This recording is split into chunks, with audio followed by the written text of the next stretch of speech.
And welcome back to the railway.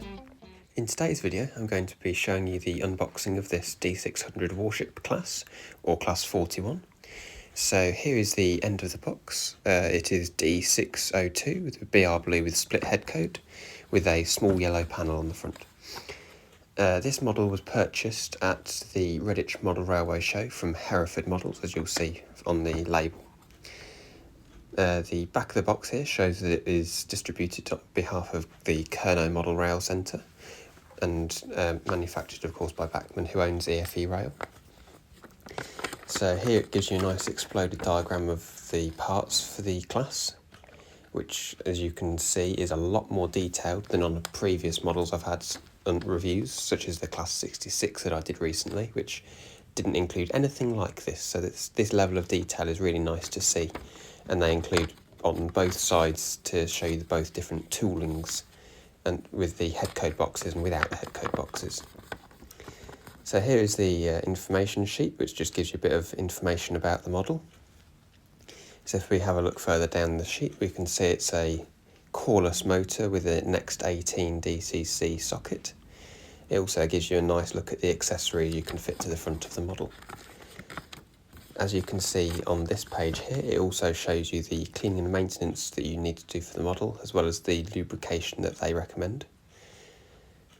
It also shows you as well, further down this page, the body removal, and it shows you the locations of the lugs where you would need to lift the body off, which is very handy. On certain models it doesn't show you this, and it can be very difficult trying to find where it is you need to unclip the model without breaking it.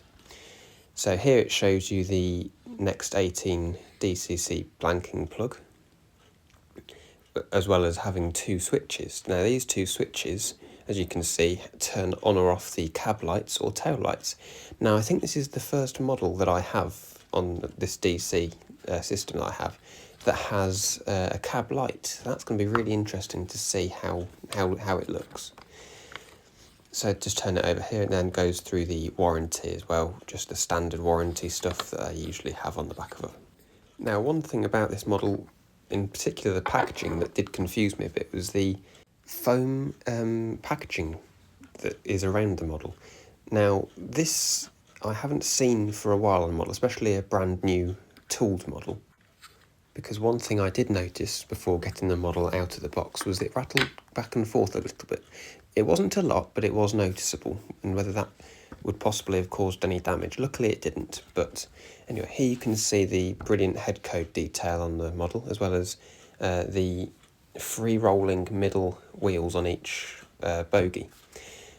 Now I'm going to talk about this a little bit more later on, but whether this is prototypical, but is it really necessary? Because it is going to mean the model has less traction, and we'll talk more about that later on. So here you can see the other end of the model, again with the different head code combination as opposed to the other end. You get a nice look here at the finely etched grills, which look really nicely detailed. You also see here the separately fitted metal handrails. This model does seem to have more of a matte finish than some of my other models, but I think it looks really nicely detailed as it is, so that's not too much of a problem. So as you can see here, the front end of the model has a really nice crisp finish join line where the two colours meet each other, the blue and the yellow at the end. Really nicely detailed numbering, and the nameplate isn't separately fitted or etched, it's just printed on, but it is very nicely detailed and printed and very readable. So now, as you can see, just the windows at the top and all the fans and details on the top of the roof. Here you can see the underframe detailing as well, as saying it's a Kernow Model Rail Centre model. And here you can see a side profile of the model as I go past it with the camera. You can see how nice it is with the light glistening off the side of it with its gentle matte finish. Again, here it is at a different angle, so you can see how nicely detailed all the window frames are as well.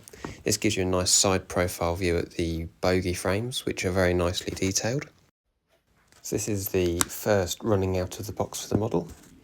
So as you can see, it's very smooth, but it is a little bit loud, but it's not too bad. So just giving it a bit of a run in both directions just to make sure it works in both directions properly first before we do any further testing. So let's see how good it crawls. That's very, very good. It's not quite as good as the Class 47 that I had. I don't think anything's going to beat that. But this is geared very nicely, so it does give you very nice low speed running. And it has a very nice gentle, smooth acceleration as well, which is very nice to see. Because some models you can have it do a really nice crawl, but all of a sudden, when you gradually turn up the power, it suddenly jolts forward in speed. So it's nice to see they've got smooth gearing.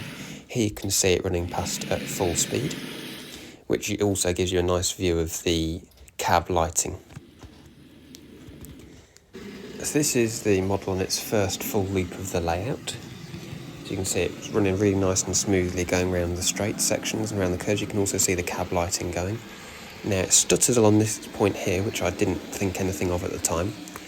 But as it keeps going round, you'll notice when it gets to this point here, and as you would have heard, the motor was still running, but it seemed to be beached, and you see here that it seemed to be rocking back and forth as if it had been lifted up by something. Now I wasn't sure what this was, so I kept running it around seeing if it did the same thing, and consistently it would stop over the same point over and over again.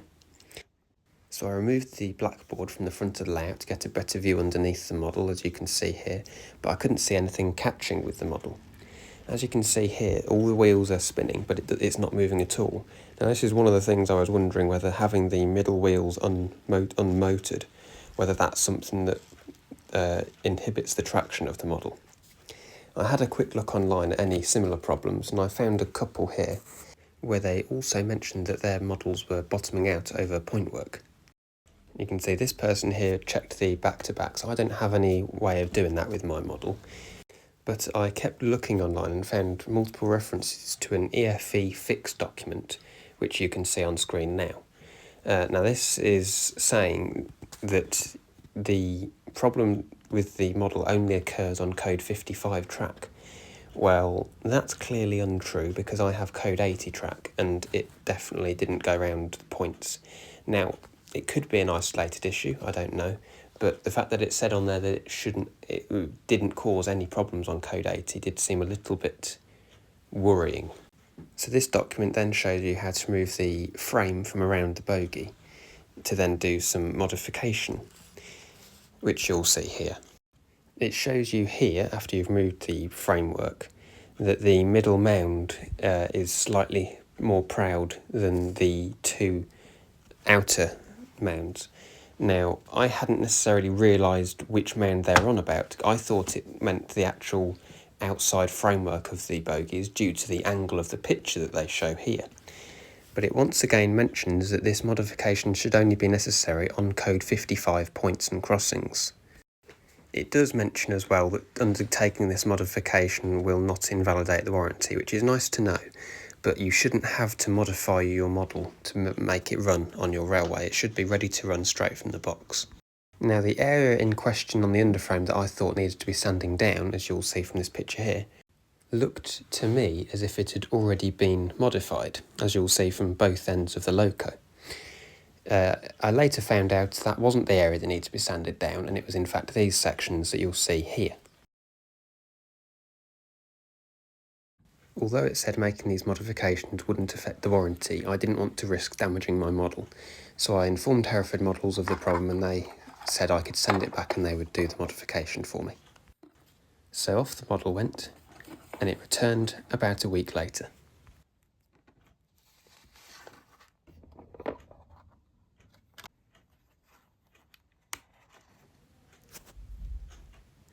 So as you'll see, straight from the off, you can see that all of the mounds in between the wheels have all been sanded down, as you can see here. That did leave a little bit of dust residue, but that's not too much of a problem. I did also make sure that the rest of the model didn't have any scuffs or scratches or any damage, and it was all perfectly fine. So the first thing I did was put it straight on the track and ran it straight over the point that gave it problems the first time. And as you can see here, it went over without a problem. There was a little bit of a stutter, but the fact that the previous time it didn't make it across at all, this was a huge improvement. And if I need to do any more modification with it, then I can just sand a little bit of it down, now knowing what needed to be done. But yes, as you can see, that point is no longer a problem. I can't do a full loop of the layout with this loco, because since the loco was sent off and came back, all of the track work in the station has been taken out, so hence why the model stopped there and returned.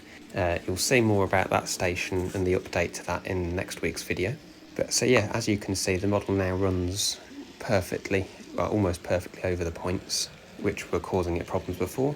And as you'll see here, I tried to see how slow it could go over the points, and it was absolutely incredible. Now, some locos will stall out going over points due to the contact issues, but you can see that that wasn't a problem with this loco. So thank you for watching today's video. If you've enjoyed, don't forget to give it a like and subscribe, and let me know in the comments if you've had any problems with any of your locos. And I'll see you in the next video.